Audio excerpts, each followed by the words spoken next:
আমি জীয়াই থাকিবলৈ আমাক মাথোন এমুঠি ভাত লাগে, পিন্ধিবলৈ এখন বস্ত্ৰ, শুবলৈ এখন বিচনা। ইমানখিনি হ'লেই এজন মানুহ জীয়াই থাকিব পাৰে। আমি কিন্তু বহুত বিচাৰোঁ যিবোৰ আজি কেইবা বছৰৰ আগতে মানুহক লগা নাছিল। এগোহালি গৰু, এখন পথাৰ, এবাহ মানুহ,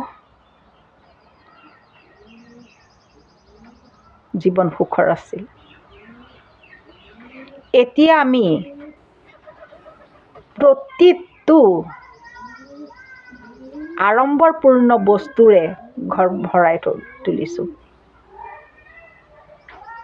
লৈতো আমি একোৱেই নাযাওঁ, অথচ আমি ভুগিবও নোৱাৰোঁ। মাথো ক'বলৈকে পাহৰি যাওঁ আমাৰ অন্তিম কালত মাত্ৰ আমাৰ মানুহটো জোখাৰেহে মাটিকণ লাগে।